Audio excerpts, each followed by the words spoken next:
हैं कि ये जो परिषद उन्होंने बुलाई है, एक तरह से वो जनमत देखना चाहते थे, क्योंकि उन्होंने तो व्यक्तिगत रूप से अपनी घोषणा की थी कि वो हिंदू धर्म को छोड़ना चाहते हैं और किसी अन्य धर्म को अपनाना चाहते हैं।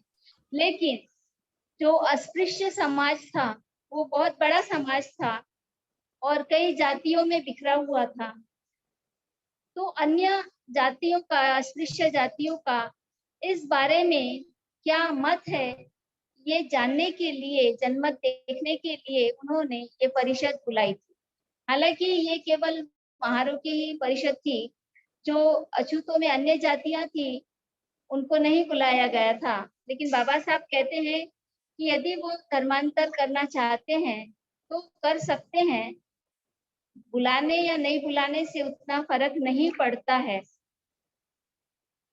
खैर, ये बात इतनी महत्वपूर्ण नहीं है उस समय की, लेकिन जो विषय है वो विषय बहुत ही इम्पोर्टेंट है कि आज के समय इस विषय पर चर्चा करना क्या प्रासंगिक है। आज भी इस विषय को हमने समझने की जरूरत है।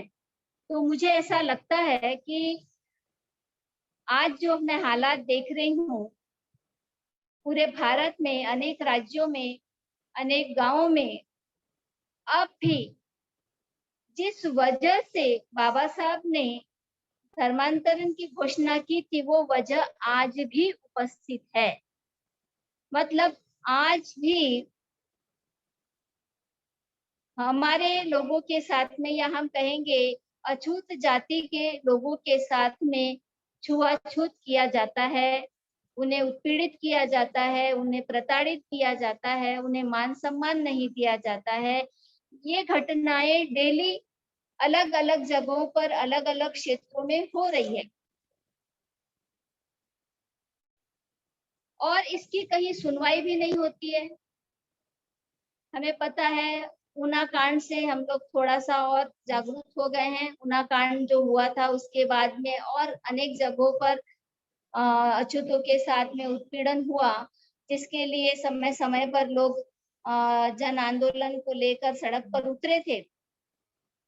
और उसके बाद में ये भी बात चली, अनेक लोगों ने और खास करके महाराष्ट्र के बौद्धों ने ये बात कही थी कि इन लोगों के साथ में इसलिए अत्याचार हो रहा है क्योंकि ये अभी तक बौद्ध नहीं बने हैं, ये अभी तक बुद्धिज्म को नहीं अपनाए हैं और हिंदू धर्म को नहीं छोड़े हैं।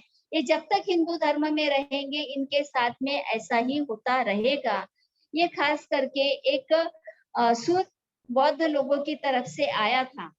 और उसके बाद में यूपी, बिहार और गुजरात, राजस्थान, कई जगहों पर धर्मांतरण के कार्यक्रम भी किए गए। हाल ही में हाथरस की जो घटना हुई थी, उस घटना के बाद में यूपी में धर्मांतरण की बात हुई थी राजरत्न आम्बेडकर के माध्यम से। तो आज भी वही परिस्थितियां बनी हुई है।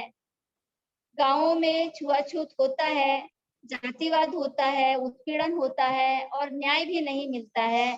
तो ये जो मुख्य कारण थे, ये कारण आज भी बने हुए हैं। इसलिए इस विषय को बहुत गंभीरता से और बहुत गहराई से, चिकित्सा पूर्ण दृष्टि से समझने की, चर्चा करने की आज प्रासंगिकता मुझे दिखाई दे रही है।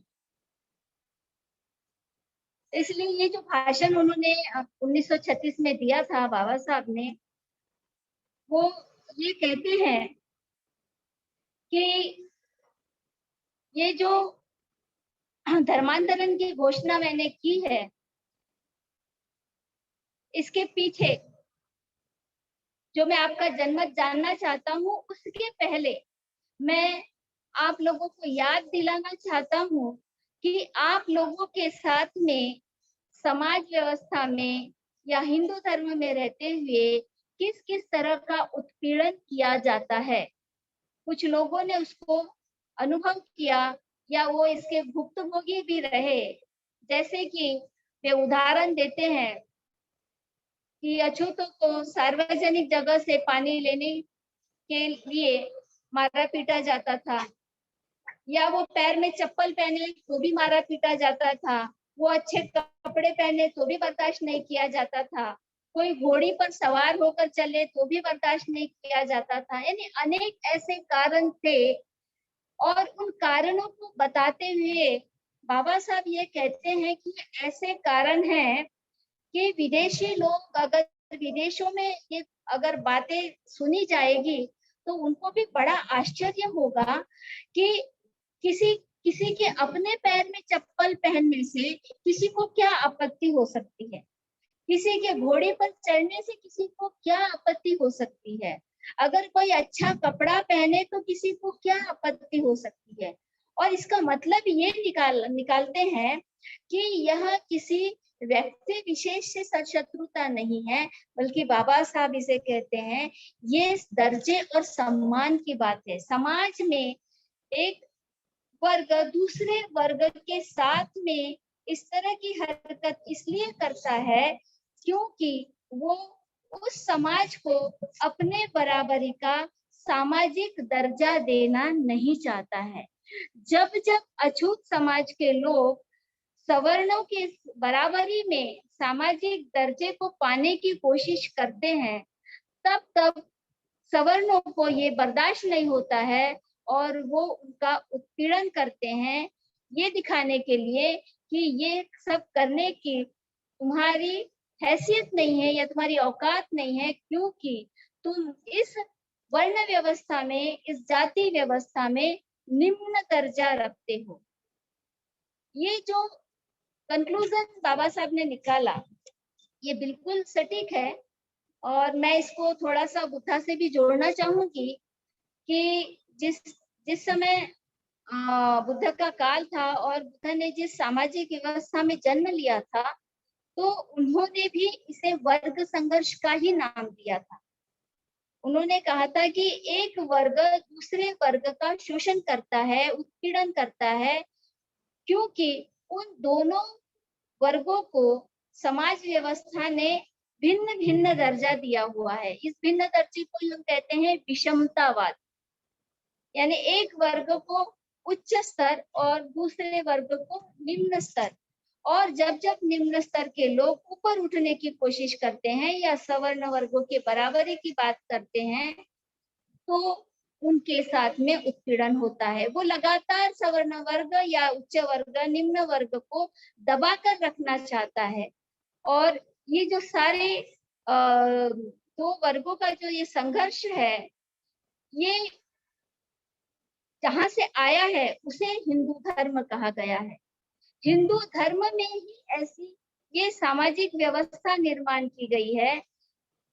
इसमें बाबा साहब कहते हैं कि हिंदू धर्म में व्यक्ति के विकास की बात नहीं की गई है या व्यक्ति की उन्नति की बात नहीं की गई है, बल्कि धर्म को या वर्ग को महत्व दिया जाता है। और बाबा साहब कहते हैं कि जिस धर्म में व्यक्ति की विकास की बात नहीं हो उसे मैं धर्म नहीं मानता, क्योंकि व्यक्ति ये समाज की इकाई है।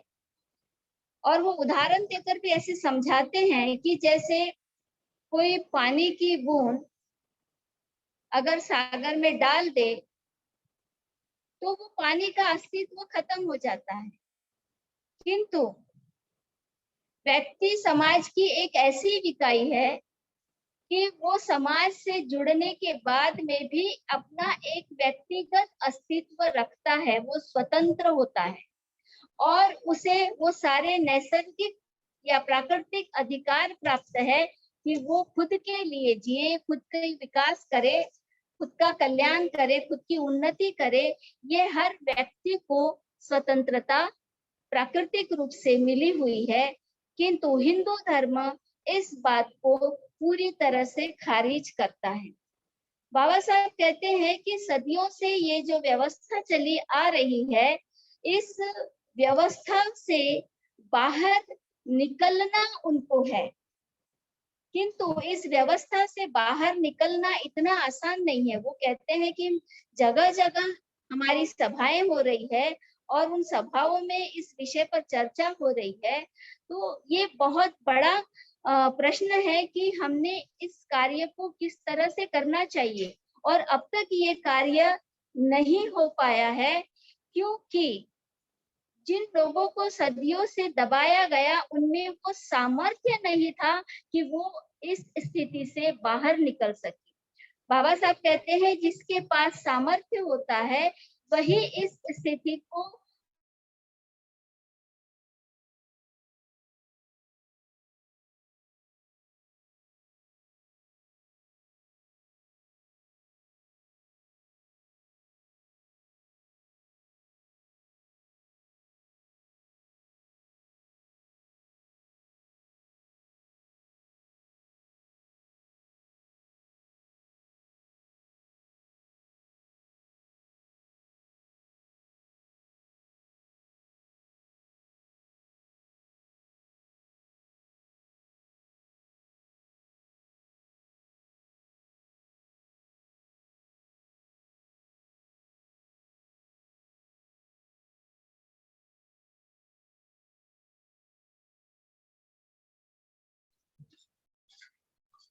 नेटवर्क प्रॉब्लम के कारण बंटी जी की वॉइस चली गई है, थोड़ी देर में जुड़ती होंगी वो।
अनम्यूट कीजिए बंते जी को। हो गया।